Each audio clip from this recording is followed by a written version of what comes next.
That's when it hit me that the reason I am lost and feeling senseless and worthless, I realized that it's way deeper than my struggling business. It's way deeper than my struggling finances. No! Alam niyo sa Bible, one of my favorite characters is Peter. Bakit si Peter? Kasi feeling ko si Peter parang ako in so many ways. Una sa lahat, si Peter, leader siya ng mga apostles. Tinawag siya ng Panginoon. And I am your leader here at the feast. I'm your feast builder. I'm the leader of my family.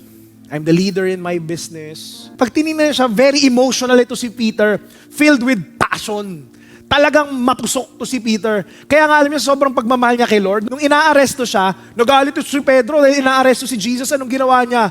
Binunot niya yung espada niya, pinutol niya yung tenga ng servant ng high priest. Bakit? Filled with passion. Mapusok. Parang ganyan din ako minsan eh. Tapos na si Peter, parang ako, puno din ng kayabangan. Feeling ko kaya ko lahat.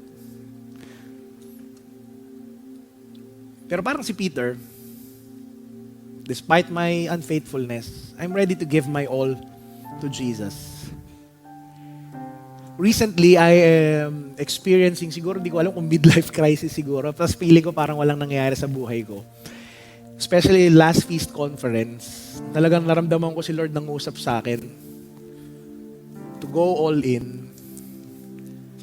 And then, this is what happened. While I was reading this manuscript, I was taken back when the Lord first called me to become a full-time missionary.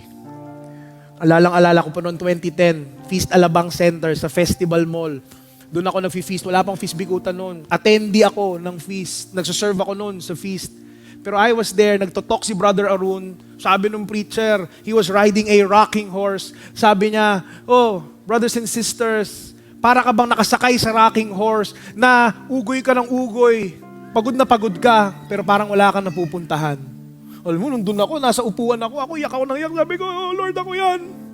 Parang feeling ko pagod na pagod ako, pero parang walang pinupuntahan yung buhay ko. I was around 23 years old. I had a good corporate job. Ganda ng sweldo.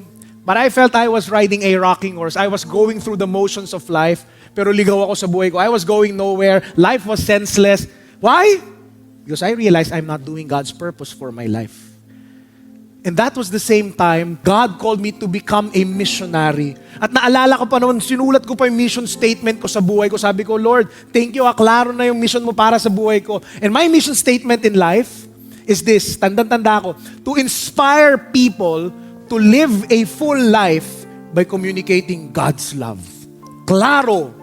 Anong ginawa ni Brother Velden? Ay, grabe, talo pa si Rendon Labador. Iwan lahat, iwan trabaho. Resign, kahit walang pera. Nag-aral ako ng master's ko in theology, sa Loyola School of Theology, sa Ateneo. Ay, ang ganamit ko, yung back pay ko. Yung back pay ko sa corporate job ko, sabi ko, lalagay ko sa tuition ko, bahala na kung paano ko pupunta, bahala na kung paano ko matatapos tong pag-aaral ko. I went all in because I was so in love with Jesus. Sabi ko, di bali nang walang pera, si Lord ang bahala sa akin. The Lord will provide. Parang si Peter, all in. Lord, I will lay down my life for you. Pero alam nyo, mabuti ang Diyos, kasi ganun pa man, the Lord is faithful. I was faithful to the mission. I became a feast builder, preaching every week. We grew this feast together to where it is today after 11 years. Ang laki na ng feast natin, lilipat pa tayo sa Club United. Di ba? And then later on, through my communication of God's love, I even had my own training company.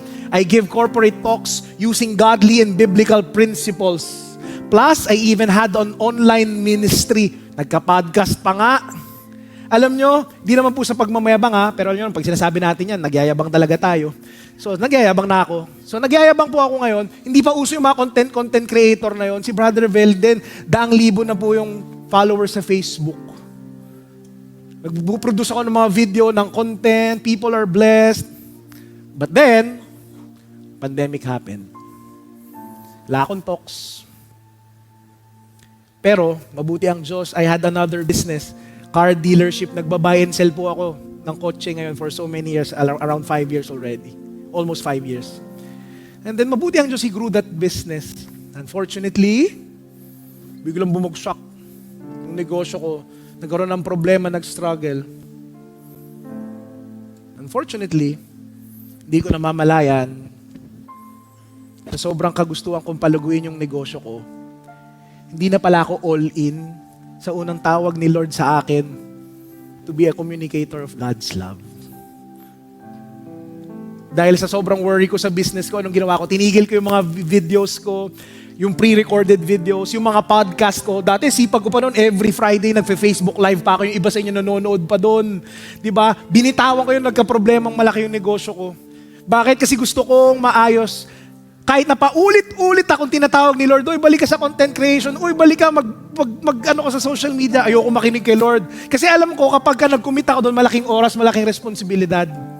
Sabi ko pa nga kay Lord noon, nag-excuse ako, sabi ko, Lord, relax ka lang, babalik din ako dyan sa content creation. Ayusin ko lang muna itong buy and sell ko. Tsaka, total, Lord, meron naman akong feast every Sunday. But truth be told, wala na sa akin tong pagpipreach every Sunday. Matik na sa akin to. Bare minimum na lang to. Bare minimum. Pero yon ayaw kong gawin.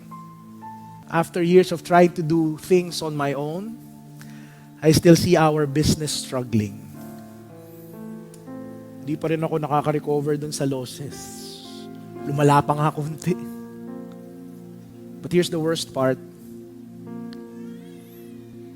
I slowly feel like my spirit is dying.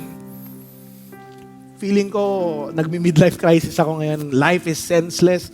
Feeling ko wala akong kwentang tao. Feeling ko di ako magaling. Feeling ko walang nangyayari sa buhay ko. And that's when it hit me. Especially in Feast Conference and writing this talk. Iyak ako nang iyak. Binabasa ko pa lang yung talk. Umiiyak na ako eh. That's when it hit me that the reason I am lost and feeling senseless and worthless, I realized that it's way deeper than my struggling business. It's way deeper than my struggling finances. No! I realized that the deeper issue is that I'm not doing God's original purpose for my life. Yung original purpose ko to go all in being a communicator of God's love. I'm sharing this not because I have figured things out. I'm not sharing this to tell you, oh, tingnan nyo ako, galing-galing ni Brother Belden, gayahin nyo ako, super ganda ng buhay ko. No! I'm sharing this to you, two reasons. Number one, I'm sharing this to you so I can ask for your prayers. Pagdasal nyo po ang inyong feast builder. So I can finally embrace this call to really be a communicator of God's love. In fact, this January, this year, 2025, I will restart and improve my online ministry. Balik na ako, content creation, seryosohin ko na talaga. Sinishare ko sa inyo to para i-share nyo rin mga videos ko tsaka panoorin ninyo. Number two, I'm sharing this to you so that you would know that I'm struggling too, just like you. That I'm just an ordinary guy, like Peter, who is lost and trying to obey God again and again and again, trying to go all in for Jesus. When I heard the Lord's message clearly that He's calling me to go all in, alam niyo, sa totoo lang natatakot ako.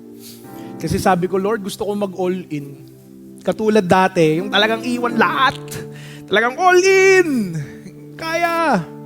Pero ngayon, sabi ko, iba usapan na ngayon, Lord. Dati nung single ako, pag nagutom ako noon, okay lang, ako lang ang gutom.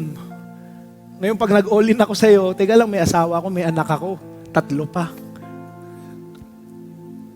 Kaya sabi ko, Lord, susunod ako sa iyo. Pero ikaw bahala sa akin, ha? Mahirap. Pero bibigay ko lahat. Why am I sharing this to you? Because maybe some of you here are like Peter or you are like me. You know you love Jesus so much, even if you failed Him so many times. But here's the good news, brothers and sisters.